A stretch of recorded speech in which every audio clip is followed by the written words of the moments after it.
22 meeting of the Borger City Council. Chair recognizes the presence of a quorum. If you'll please join us in standing for the Pledge of Allegiance, an invocation to be led by Councilmember Perez. I Pledge allegiance to the flag of the United States of America and to the republic for which it stands, one nation, under God, indivisible, with liberty and justice for all. Father, we just come before you today and we just come giving you thanks, Lord. We come giving you thanks that even in the midst of the heat, Lord God, you're with us. We thank you that you never leave us nor you forsake us, God.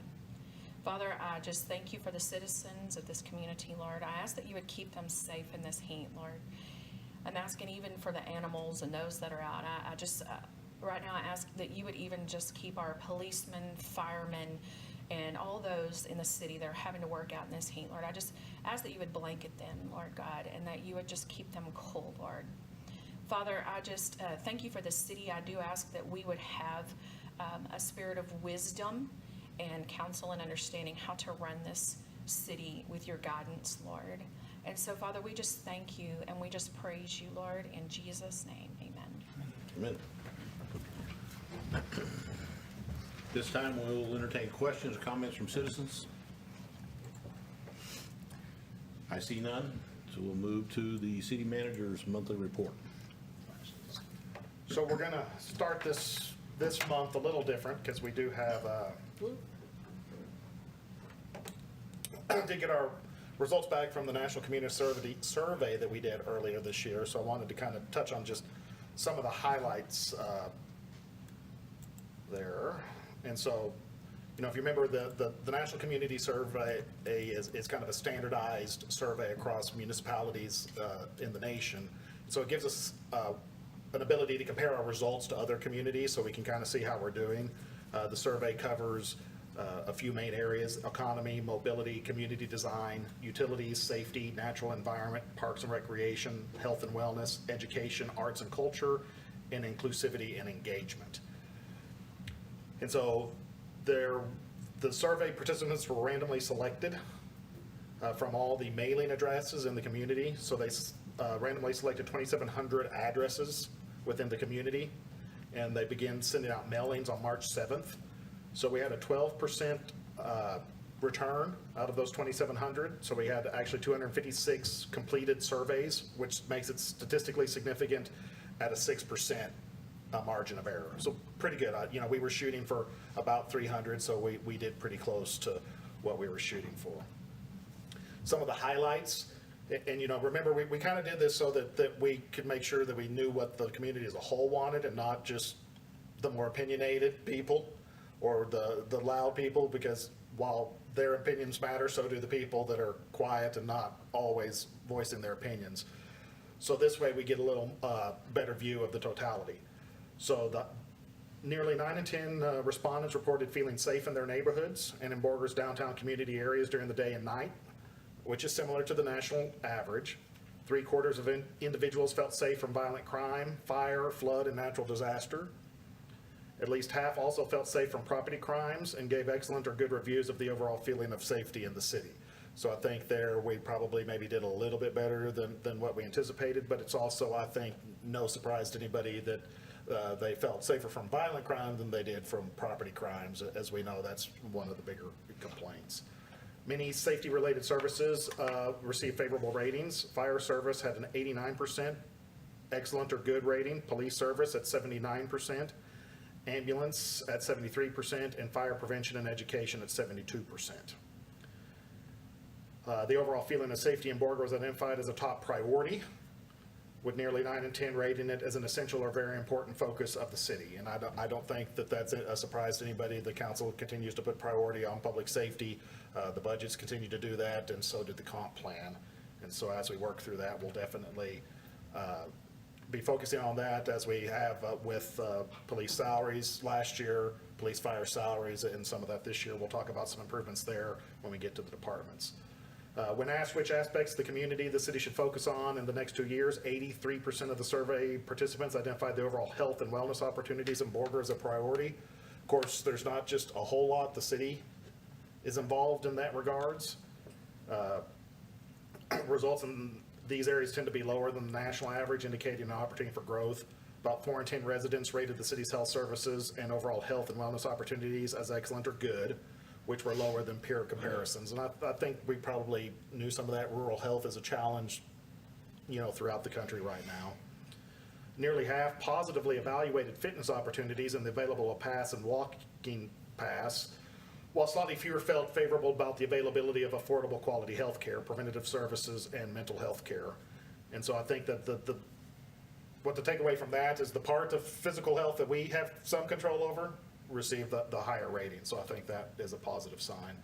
When it comes to the economy, 93% of respondents indicate the city's overall economic health should be a priority. In contrast, just under 50 reviewed Borger's current overall health, economic health as excellent or good, which was lower than the national benchmark. And of course, y'all are aware of some of the things that we're doing to address that. I think in the future and in next year's survey, I think we'll see some improvement there. Shopping opportunities, 19%, and Borger's a place to visit, 27%, were among the lowest scoring topics. Some of that we're working on. There are some retail opportunities about to open up. From some Facebook posts in the past, some of that desire is just unrealistic. There is a rumor floating around now that we're getting a Sam's. And I don't doubt that too. I would like it too, but our demographics do not support. Does not fit their business model. Doesn't matter how bad we want it, unless we're 100,000 people, we're likely not going to get a Sam's. So we have to put some.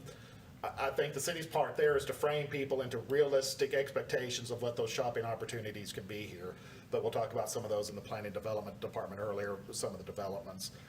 3 in 10 community members positively reviewed the vibrancy of the city's downtown commercial areas, both of which were also lower than the national average. And of course, we do have several projects working on the downtown area for that, both between the EDC and the city. Only 1/4 of community members anticipated that the economy would have a positive impact on their family income in the next 6 months. That's following kind of the national trend with some of the inflationary factors and economic uncertainty we're starting to see. I think that we'll probably fare better than most, and we normally do. Nearly 6 in 10 residents gave excellent or good ratings to the cost of living in Borger, which was higher than in comparison communities. So we are doing better than some. And Borger is a place to work, 64%, and the city's employment opportunities, 42%, both received positive reviews on par with the benchmarks. So I think on the biggest aspects of those, we're, right where we should be. When it comes to city governance, city participants provided positive ratings for items pertaining to our local government performance. And nearly all evaluations in this facet were on par with comparable communities. 6 in 10 residents were pleased with the overall quality of city services. I think that was a good takeaway for us, and of course we're trying to improve on that daily. And of course, this is the first time we've done this survey. We've talked about this amongst the council. We want to continue to do this annually so we can start judging our performance and how we can bring some of these up. 7 in 10 also gave excellent or good ratings to the overall customer service provided by Borger employees. I'm pretty proud of that. More people are happy with the customer service than they are with the services as a whole. So that means our employees greatly overall are doing a good job. And of course, as we continue to invest and reward our employees as we've had in the past, I'm very pleased with that. So that's something for all of our employees to commend themselves on. Many aspects felt that Borger government treats residents fairly, 55%, and with respect, 62%. At least half gave local leadership positive marks for being honest, being open and transparent to the public, and generally acting in the best interests of the community. And the majority of respondents also felt favorable about the overall direction that the city is taking, 56%. I find that interesting that more people think we're being honest and transparent than they think we're going in the right direction. So I'm not 100% sure where the difference is there, but I think overall that's still good numbers. And so just to kind of go through some of the raw data just a little bit here. And so if you see the community priorities, the number one was that economic health at 93%, which is similar. Quality of the transportation system is lower than the benchmarks, but that makes sense because we don't have a lot of transportation issues. Utility infrastructure is 86%. as a high priority, and we do continue to focus on that. And we've talked about this before. I think some of the perception on our utility system with the water leaks, I think they perceive that it's worse than it is. Most of those water leaks are in service lines that are of lesser quality than water mains that over time just kind of rub some little holes. And we do replace about 190 of those a year, which for us, a single crew, that's on average a replacement of one every 2 days. And considering they only work 5 days a week and we have to wait 3 days for a dig test, I mean, they are pretty much busting their butt on those, but there are like 5,800 service lines. So if we do 190 a year, the math just is not in our favor. Feeling of safety, 87%, and we're definitely working on there. The other lower was the quality of natural environment, and they're not as concerned about that, but I think some of that goes to our location and our industrial nature. When you chart all of that out, so what this graph shows is their rated quality versus their importance.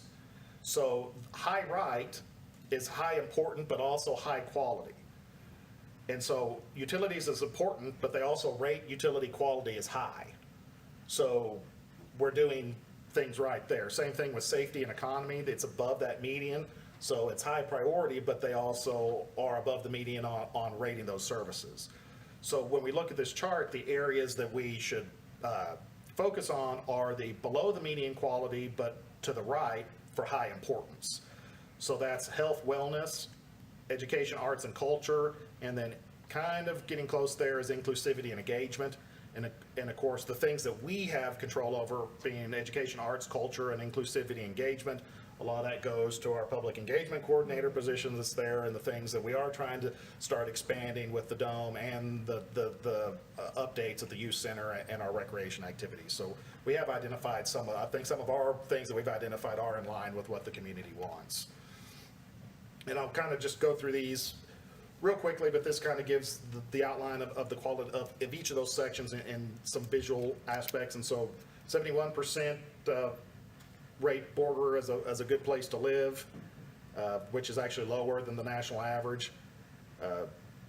I would just kind of keep in mind when you look at other cities that complete the NCS, we are generally an outlier on our location. Most of the cities are our size that we're comparing to are suburban cities outside of Metroplex. And so sometimes that can generate that. So on these, I like to look at the raw numbers. The vast majority of our citizens think it's a good place to live, which I'm pretty happy with. Overall quality of life is 58%, and we are working with park improvements and other things like that, the dome, to go and work on that area. Governance, again, overall customer service by city employees is 73%. Public information is 57%, which, and of course, we've got some new programs there that we're rolling out in the last couple of months with the Boomtown Beat, so I'll be really interested to see how some of that impacts some of these ratings when we go about this again next year, especially the job Borger government does it well at informing residents about issues facing the community was 44%, which is lower than the average. And like I said, I think that's one of the areas I think we'll see some of the biggest improvement next year as we've really expanded our communication efforts. Economy, 64% again as Borger as a place to work, 27% as a place to visit, which is much lower. I think there again, so that's some of those perception issues that we have about Borger. And so people think nobody wants to visit here. And I think with the dome and some of our other improvement areas, we can show that there's more about Borger than carbon black and oil refining. Mobility, it's here. I was surprised actually that most people are pretty happy with our mobility services. Traffic's not a big issue. Traffic flow on major streets was higher. Of course, that's one of those selling points is we don't have much traffic. If we do this during a year, next year it'll be interesting because we'll probably be doing this during one of the major turnarounds at the Phillips, and I'll be interested to see if that Traffic ability is going to get it.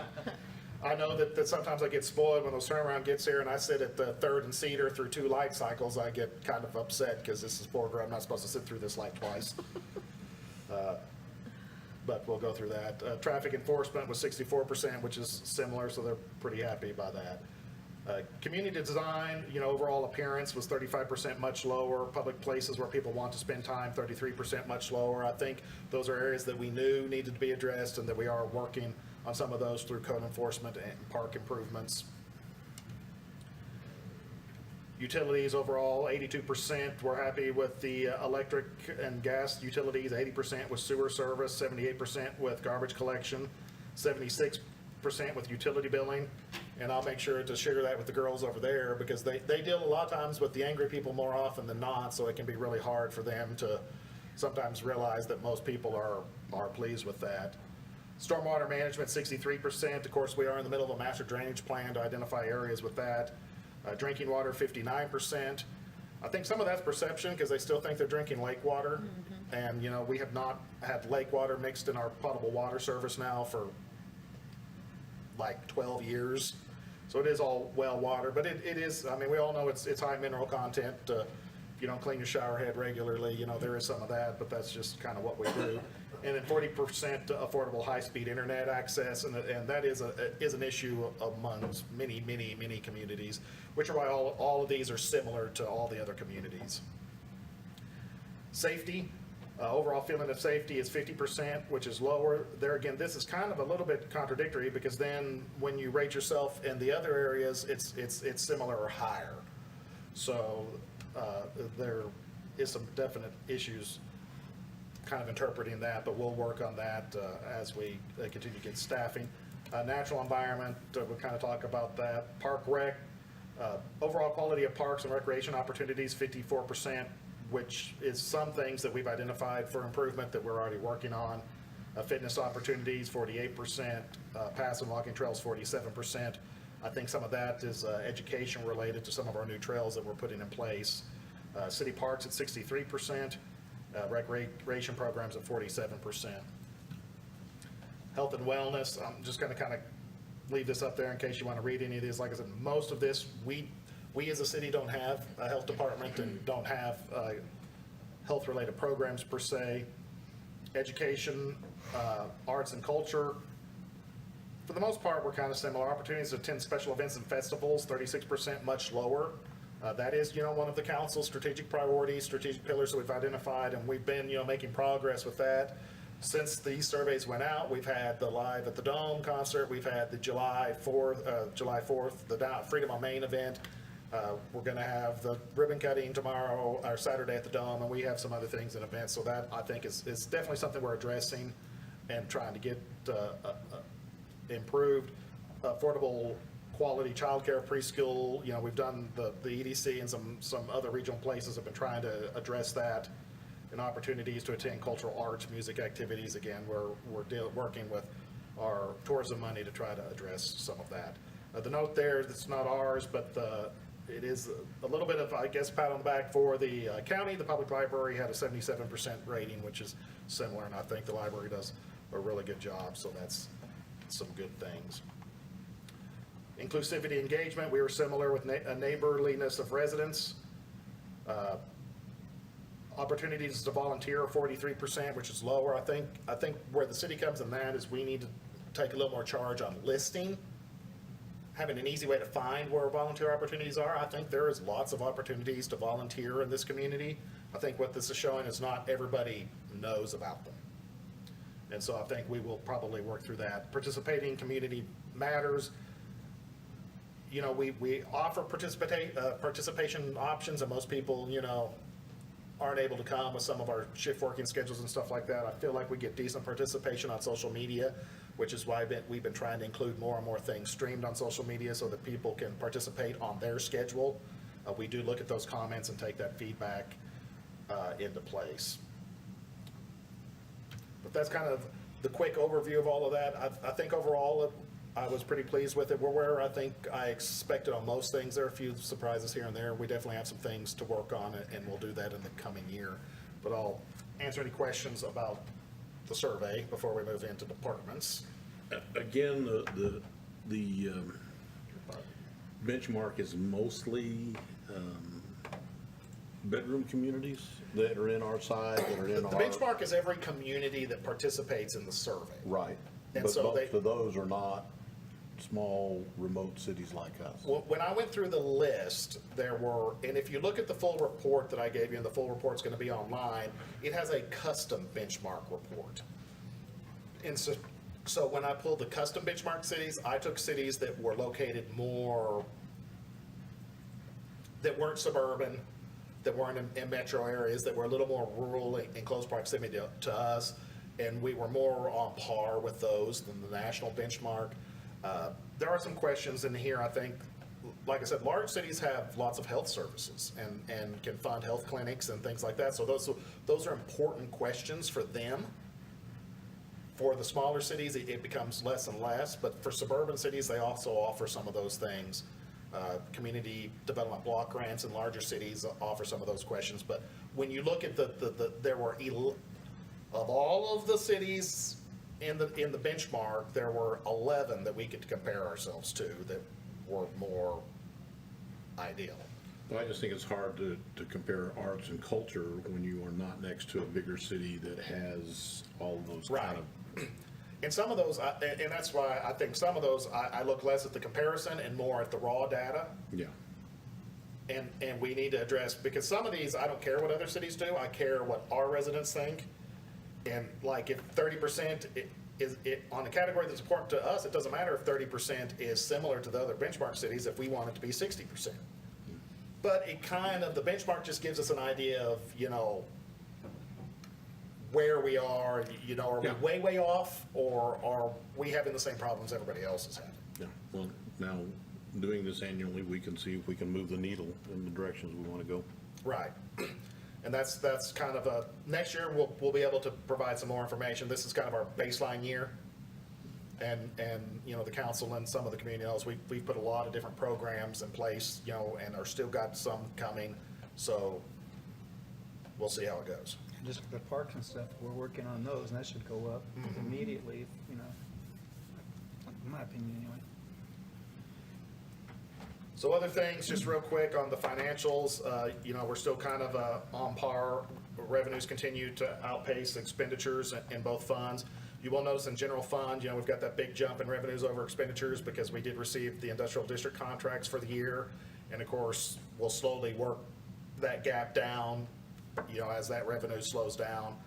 Water sewer fund, when you see the next chart, revenue's still way over expenditures, but we will have bond payments that come out in July, so that'll catch up just a little bit next month. Sales tax for July was, percentage-wise, was flat compared to last year, so we've been averaging a 14% increase. Last month was flat, but it was still a large numerical amount. So the previous July collection from last year over the year before was increased. So we're still averaging $330,000 a month in sales tax revenue, which is up significantly, which is why you see that. We have now, in the month of July, with 2 months left, we have collected more than we budgeted for this year. Of course, we're about to amend that budget, so we're still just a little bit over that, but at this pace, if we can keep the average, we will collect more than even the amended budget. Hotel occupancy continues to be above the average, and so we will end this year above our budget amounts as well on both hotel occupancy and venue tax, which is good because we'll start putting a little bit back. Both those funds have more than what is required for the Dome project going forward this year. So some other projects, we will talk about the Dome just real quick. We're still waiting on a few lead items, but we did get our chandeliers in. So the last of them will be going up this week. So we do have our ribbon cutting event Saturday starting at 10. And so we're finally ready to let the public come and tour it. So we invite everybody to come out. The Farmers Makers Market will be at the Dome during that event. And there will be some food trucks in addition to kind of give you a few other things to do while you stream around the Dome and give an idea of what the Dome could be used for. So I know all of y'all are as excited as I am to finally kind of get the community in there. I think they're going to be really pleased. We continue the design phase on 10th Street. We have reviewed the 60% project, so next month we should be ready with the 90% plans to start our public outreach. That's looking for a project bid probably in September, with award in September, with construction starting sometime in the fall of this year, which is a good time to do it because we can do flat work, all the excavation and concrete work while it's cold, And so it's gonna end up being good timing so that we're ready for asphalt when the weather is ready for asphalt. If we'd started too early, we'd be ready for asphalt and it'd be cold and it would just be sitting there. And so, that's moving along pretty well too. So, planning development, they're still working on a couple of developments. We have the final plat on the agenda today for what's working out with the Starbucks. We have started and received information from another plat and development plans we'll be working for, which is with Tidal Wave, which looks to be a car wash coming in between the Hampton Inn and the Country Chevrolet used lot. Tractor Supply is continuing to progress on their build. They've got a few delays. They've had some AC air conditioning unit supply delays. HTO's got some delays with electrical equipment they're waiting on, so those projects have kind of slowed down. We do have 2 openings in the planning and development division now, so we're still trying to fill the code enforcement officer. They're doing interviews this week, so we hope to have that position replaced pretty soon. And we're still looking for an equipment operator. We had an equipment operator who decided that it wasn't a good fit for what he was looking for, so he's moved on. And then we kind of wanted to mention after the big weather storm, don't forget that if you have to have your roof replaced, that your roofing contractor needs to be registered with the city, and that, the city does conduct roofing inspections. That is there to protect the residents. In the years past, when you have big storms come through, you get roofing contractors from all over coming in trying to make a quick buck.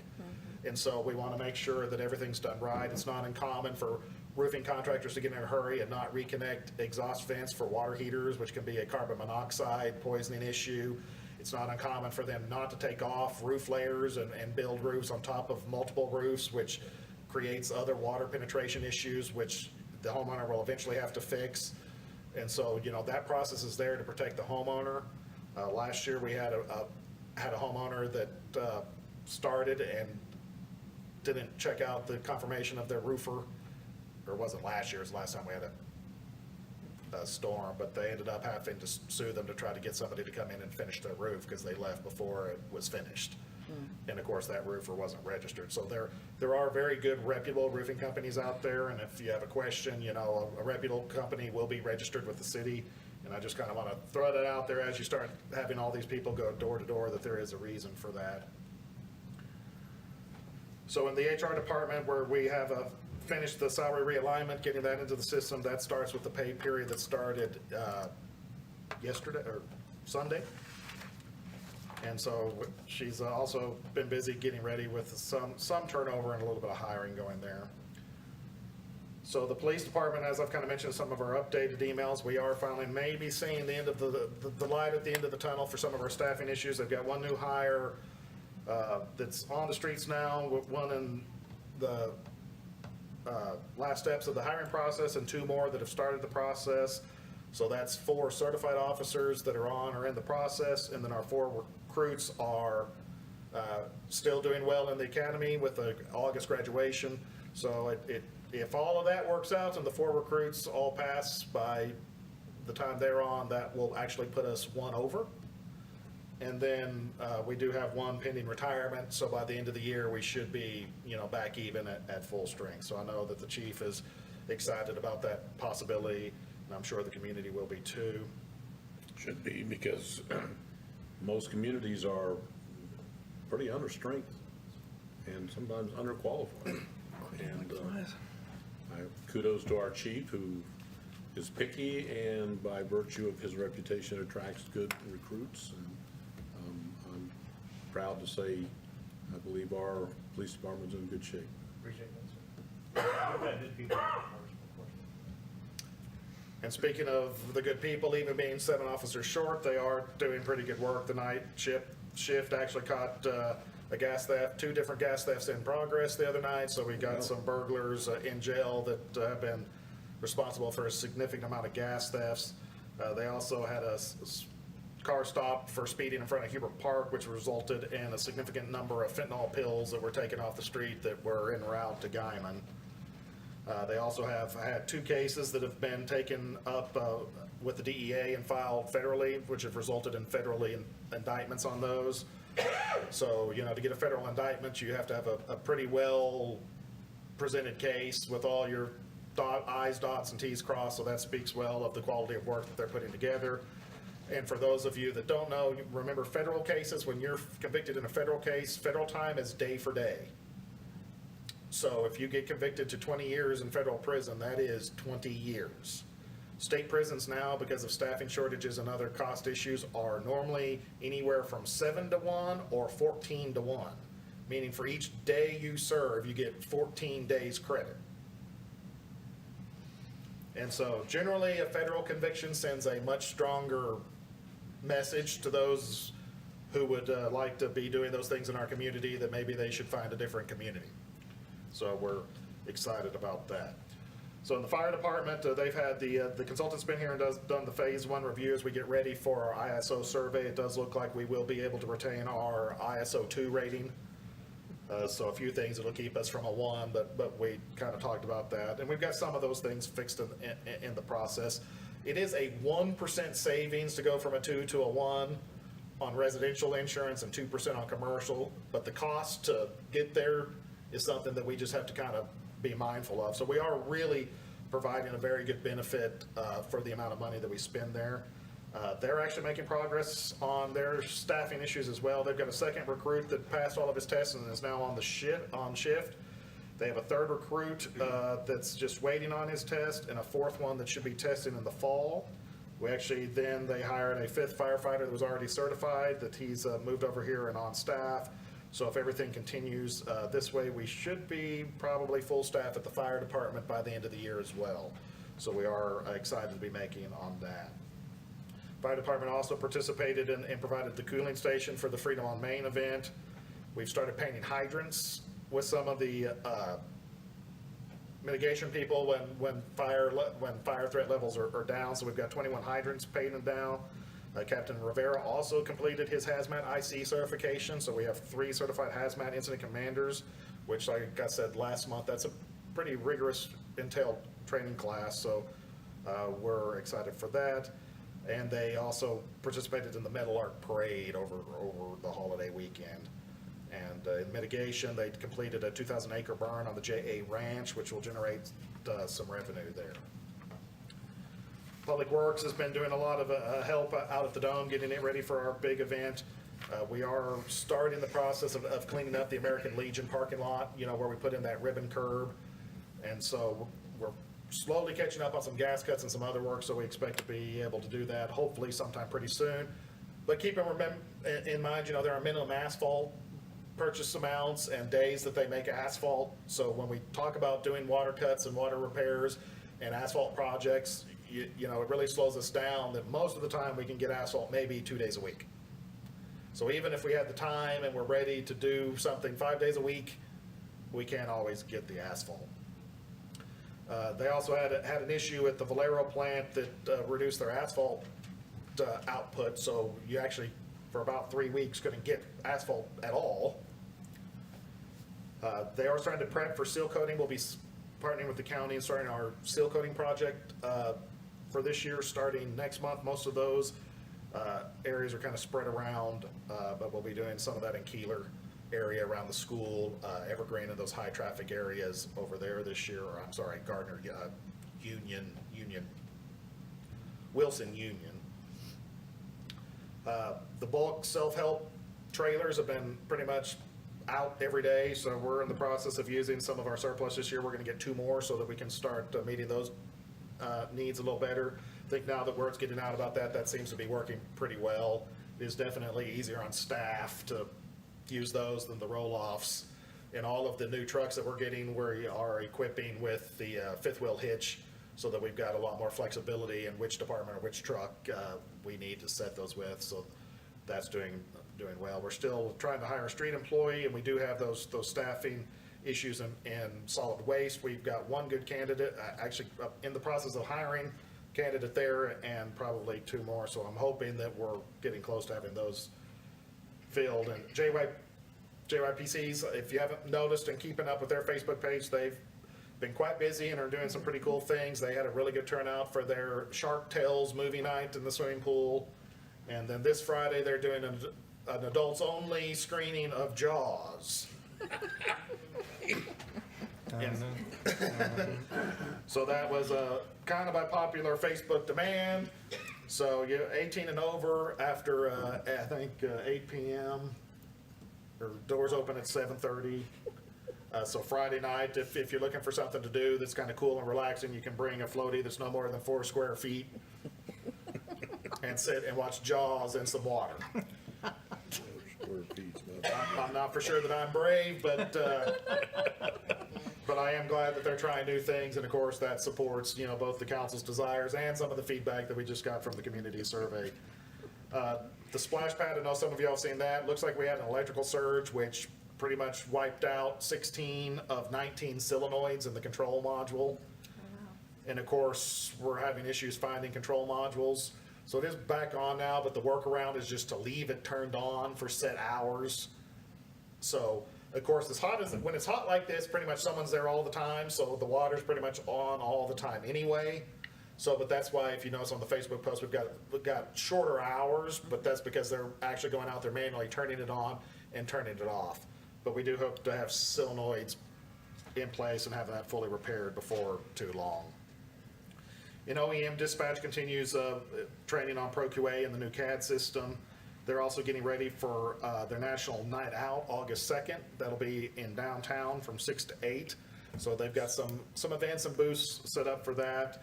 There's some more information there on Facebook, and it'll be coming out, but that's a good time to get out, come interact with EMS, sheriffs, police, fire, and have a good time. It'll be kid-friendly, and so that did really well last year, and I'm looking forward to do better this year as well. Project Shield has started getting money, and the news coverage there has been beneficial to that. If you remember, we revamped our fire education campaign and brought it in-house so that we could have unrestricted use of the funds instead of having to buy items from the National Fire Protection store. And so we're excited that that's doing well. Emergency management's also doing quite well at utilizing the dome. We have a emergency management meeting there this Wednesday, and then Thursday, the regional emergency meeting is going to be at the Dome, so we'll have emergency managers from the Dome. They're actually starting to work with the state, and it looks like we could have a big regional drill of some sort, probably focusing at the Dome later this year as well, so we're excited about that.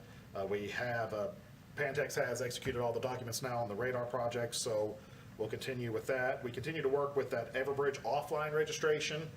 And so you'll see, as soon as I get the Boomtown beat fully distributed next month, we will be sending paper registration forms for those that maybe can't access the computer. They can fill out how to get the alert notifications so that we can send them texts or phone calls or email alerts. So there'll be a process for them to fill that in and send it back or mail it back to us as we try to reach those residents that don't have social media. We have had a pretty good response from the Boomtown beat, I think, and so that's really kind of shown us that there are more people that do read some things in the utility bills, and that might be a good way to hit some of those that are less technology driven.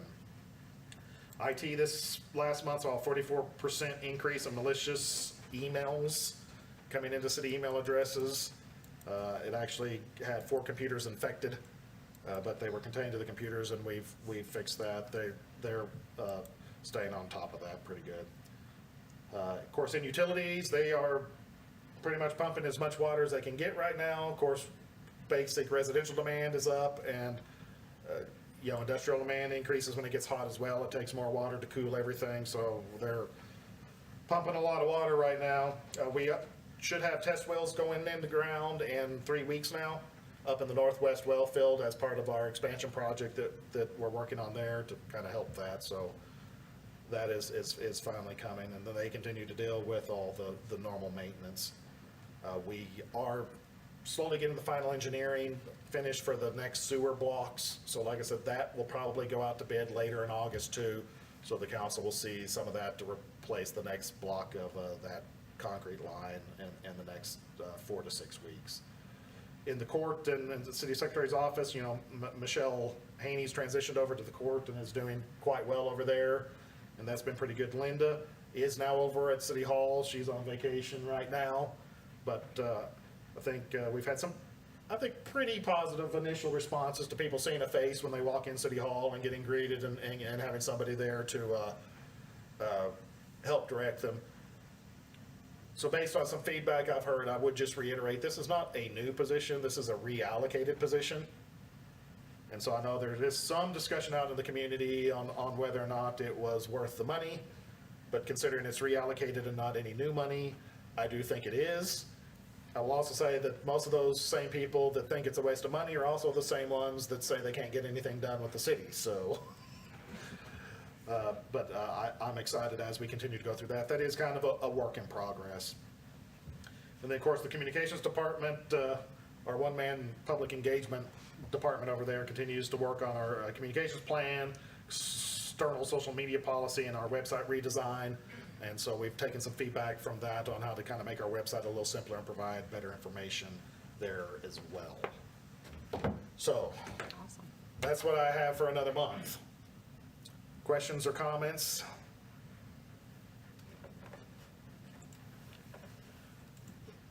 The city's much more complex than most citizens realize. And all of these agencies have to comply with all sorts of Texas and federal rules on environment and stuff, so it's, city business is more complicated than you would think. Right. I've noticed that, you're talking about the environmental stuff. I've noticed out west, we're having more and more stacks of stuff being blown into the air. And I hadn't seen those in a long time, and suddenly I'm seeing those again. You know, with the carbon black issues and stuff, is that being monitored? They are required to report certain things to TCEQ, and the local emergency planning committee gets those reports. So there is a state and nationally required committee that oversees that. Some of that is related to an emissions control project that the carbon black plants are currently working on. They're having to put scrubbers in to meet lower SO2 requirements. And so the county is now a non-attainment area because of some of their SO2 requirements. That will help with some of that. It might not help with the carbon black, but the black is actually inert. And so the final product isn't regulated as much. It's nasty, but it's, Right. I know it's not only the black that I'm seeing, but it's, you know, I'm Yeah, having people coming to me and said, what's the city doing about this? You know, because it didn't used to be there, now it is. What are you doing? Yeah, so that's why I'm asking. and I think some of that is the scrubbers, because scrubbers use water to take the SO2 out, and so as the hot vapor goes through the scrubber, it releases steam. Steam. Well, it doesn't look whitish, it looks darkish. And Just like, saying. Yeah, no, the TECQ has their own monitors, and Hutchinson County's kind of on the naughty list a little bit. I'm not, that's not the correct term. it is for SO2. It which is for SO2, so Yeah. those industries know they're being watched, and they have a certain amount of time to get in compliance. Is that Some of these not are being correct? done, it's almost like it's timed, it's late in the evening when you see these things happening. I don't know if it's because the sun's coming through it that way, I'm just giving it the benefit of the doubt of that. Well, and Jerry Langwell, the County Emergency Management Coordinator, is the secretary for the LEPC, and he's who maintains all those records. Anybody you know, that is Check it interesting out. can call him, and all of that is public information. Good, good. Okay. And it's not technically under the city's purview. Is that not correct? Right, because It's- they are all outside the city limits, and they are, like I said, the TCQ is, Well, I'm just saying, Yeah, we that's get not- wind from the yeah, west that blows this yeah, way, Yeah, so. well, we're not saying we don't care, but Right. as far as direct responsibility, Right, I we don't have understand. it. But TCEQ has their own monitor sites, and they're not afraid of taking a bite out of somebody's butt. Good. and like I said, I do know they have those projects. That's what those cranes are out Right. there. And so I don't know the status of those projects, but they're underway. Other questions? Okay. If not, we'll move on to consent items 6 through 11. You may want to look at those briefly again. The council gets this information typically on Friday, so we've had a lot of time to look at it. But sometimes we look at it on Friday and we slept, and it's Tuesday. So I want to give them time to look at it, as there are 1, 2, 3, 4, 5, 6 items on the consent agenda.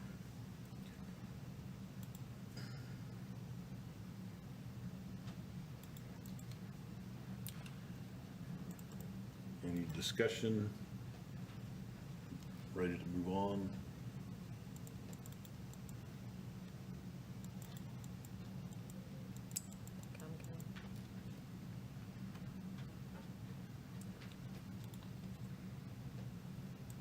Bob, are you ready to move on? Yes. Okay, all right, I will entertain a motion. I'll move to approve consent items 6 through 11. Second. All in favor? Motion carries. Item 12. Receive, conduct a public hearing on, and take appropriate action on the second replat of North Park Addition Number 1, an addition to the city of Borger consisting of a 10.046 acre tract of land located in the northeast quarter of Section 23, Block Y, Arnold and Barrett Survey, Abstract 4, Hutchinson County, Texas. Yes, council. This is the second replat of the North Park Addition, Unit Number 1. There's a few things that spurred this. There's been some property that has sold to some, it has been subdivided to different owners. And so with Starbucks coming in and they're one of the participants in some of that property, then that spurred them to have to replat that property before they could get a building permit. The Planning and Zoning Commission has looked at this plat and has recommended the approval of this plat. I've been working with John Alexander from Centerline Energy, Engineering, I apologize, with getting this plat done. We feel like it's all complete, and we just ask that you conduct a public hearing to get this plat approved. And I will just add, this will likely be the last plat the council sees. The new ULDO puts that authority with the Planning and Zoning Commission. And most of that's by state law changes that there's a 30-day shot, what they call a shot clock now, because in bigger cities, development was taking too long, so they require cities to take action on plats within 30 days of application. And so to get public hearings scheduled and get it to Planning and Zoning Commissions and then get it to the council generally takes longer than 30 days. And the Planning and Zoning Commission is who y'all appoint to know and take care of this. So I just kind of wanted to point that out because you're kind of somewhat used to seeing these, but in going forward, they'll be all handled in the Planning and Zoning Commission unless the Planning and Zoning Commission denies it and they care to appeal the Planning and Zoning Commissions to the city. Okay. All right. It's open for public hearing. Anybody wish to address the council on this action item? I see none. Public hearing closed.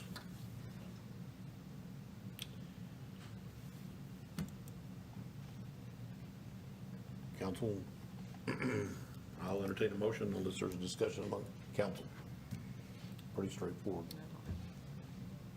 So I move to approve the second replat of the North Park Addition Number 1, an addition to the city of Borger, consisting of a 10.046 acre tract of land located in the northeast quarter of Section 23, Block Y, Arnold and Barrett Survey, Abstract 4, Hutchinson County, Texas.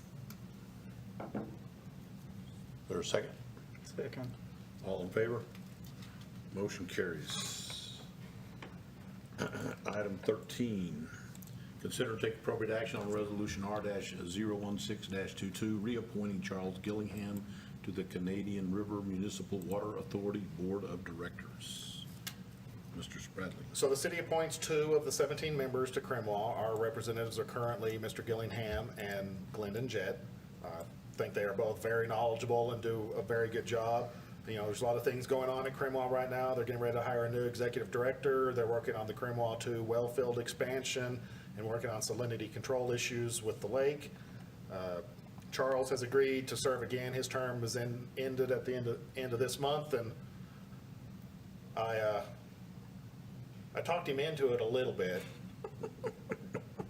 He wanted to, but he didn't want to, because you know, he said he's in very good health, but he knows that anything could change at any one time. And I told him for his experience and his continued service, I was like, he would not have to feel bad if he had something happen and had to resign and we had to appoint somebody else, that we would be more than glad to allow him to continue to serve as long as he can and would not hold it against him 1 ounce if something changed that.